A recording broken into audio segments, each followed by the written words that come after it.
जो सामाजिक न्याय एक व्यापक नाम है,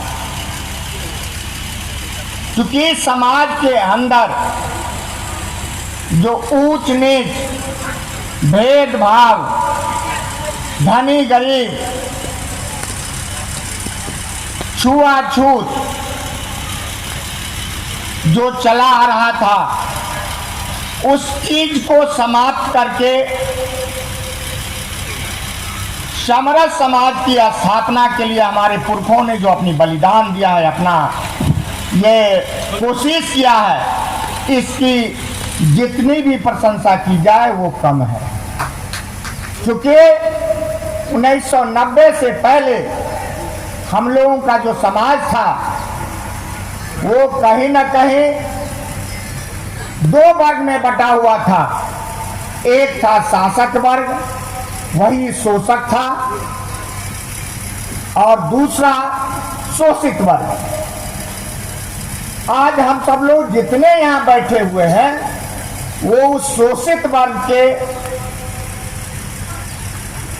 समुदाय से आते हैं।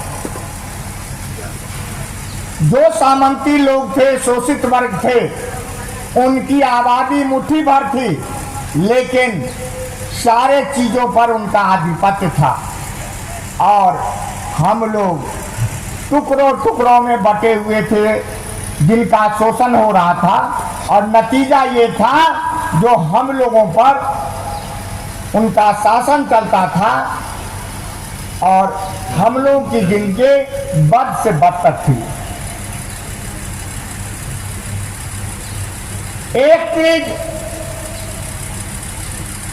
आपको ध्यान देने की जरूरत है, जो इसका सबसे बड़ा जो वाहक था वो था जाति व्यवस्था। जाति व्यवस्था के तहत हम पिछड़े, अति पिछड़े, दलित, आदिवासी और अकलियत के लोग टुकड़ों टुकड़ों में बटे हुए थे, जिसका नतीजा था जो हम लोगों पर शासन, वो शोषित वर्ग जो मुट्ठी भर था उन लोगों का चल रहा था। सबसे पहले बिहार में जगदेव बाबू और तमिलनाडु में पेरियार साहब, दोनों ने अलग अलग जगहों पर जाति वर्चस्व को समाप्त किया, और इसी से सामाजिक न्याय की लड़ाई आगे बढ़ी।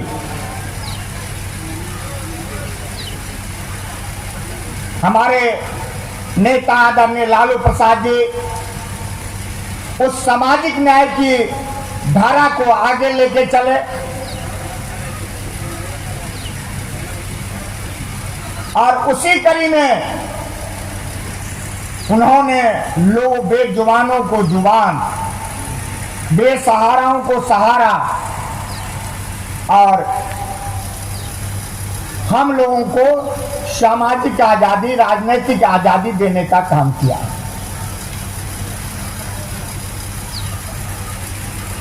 बाबा साहब भीमराव अंबेडकर ने संविधान का जो निर्माण किया, उसमें 6 मौलिक अधिकारों को उन्होंने समाहित किया।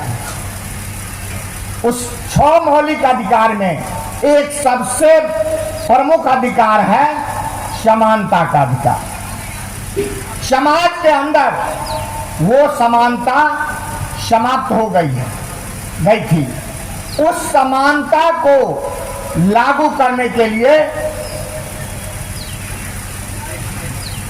हम लोगों के नेता उस समय में जब लड़ाई शुरू किया, जब आगे बढ़ा, तो उस लड़ाई को बढ़ाने में उनको बहुत सारे कठिनाइयों को झेलना पड़ा। निश्चित तौर पे अपनी गलती को हमें सुधारना है कि मधुबनी जिला में अगर 10 विधानसभा था और सरकार केवल 7 विधानसभा और हमें मिलता तो सरकार तेजस्वी जी की सरकार होती।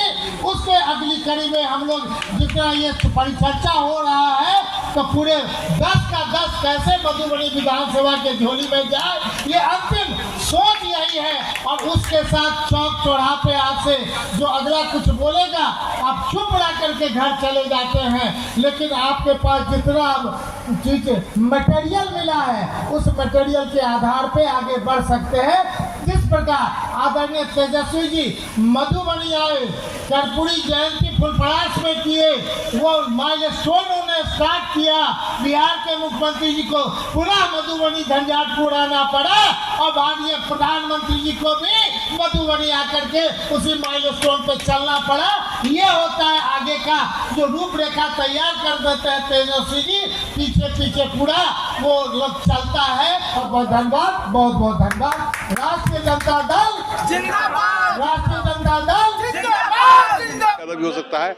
और जो बिहार की भी स्थिति है, जो बिहार के 13 करोड़ जनता जो करहा रही है गरीबी से, तो आर्थिक विकास और आर्थिक रूप से कैसे यहाँ के लोग आगे बढ़े, जिसका कमान तेजस्वी जी ने संभाला है, चाहे वो नौकरी दे के हो, बिजनेस दे के हो, तो इन सारी बातों को लेकर के हम लोग तेजस्वी जी की भी मैसेज को आम लोगों के बीच में दे रहे हैं। और हम लोग ये चाह रहे हैं कि इस तरह सब लोग जुड़ें और गांव-गांव में ये बात पहुंचे और आने वाले चुनाव में विकास के लिए, धर्मनिरपेक्षता के लिए और समतामूलक समाज बनाने के लिए 3 मुद्दे पर हम लोग को वोट दे। हम लोग सीख लिया। ये सामाजिक न्याय परिचर्चा कार्यक्रम जो है ये मधुबनी जिला में ही हो रहा है, ये पूरे बिहार में हो रहा है, हर विधानसभा में तक होगा। ये 15 तक है पूरे विधानसभा में। ऑपरेशन जो सिंदूर था और पूरे देश के लिए, उस पर क्या कहेंगे? क्या जिस तरीके बहुत अच्छा कदम है, हमारे सेना ने बहुत अच्छा कदम उठाया है और हम लोग पूरे देश की जनता सेना को सैल्यूट करते हैं। और हमारे सेना को जितनी मजबूती हो सके उतना मजबूती देना चाहिए सरकार को, और सेना को फ्री हैंड छोड़ना चाहिए पाकिस्तान जैसे कुकृत देशों को मुकाबला करने के लिए।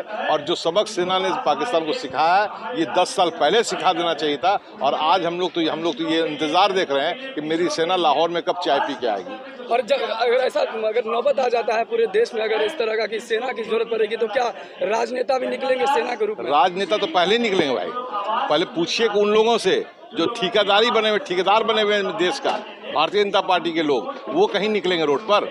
और हम लोग तो गांव ग्राम के लोग हैं, हम लोग तो जहाँ से नेपाल बॉर्डर पे आके खड़े हो जाएंगे, किनारे के बांग्लादेश बॉर्डर पे खड़े हो जाएंगे। उन लोगों से पूछिए ना कि वो लोग कहाँ जाएंगे। परिचर्चा के माध्यम से जनता को क्या मैसेज देना चाहिए? जनता को एक ही मैसेज देना है कि आप किसी के बहकावे में नहीं आए। आपके साथ जो अन्याय हुआ था, पहले जो हो रहा था, लालू जी ने उसको बहुत हद तक तोड़ा था।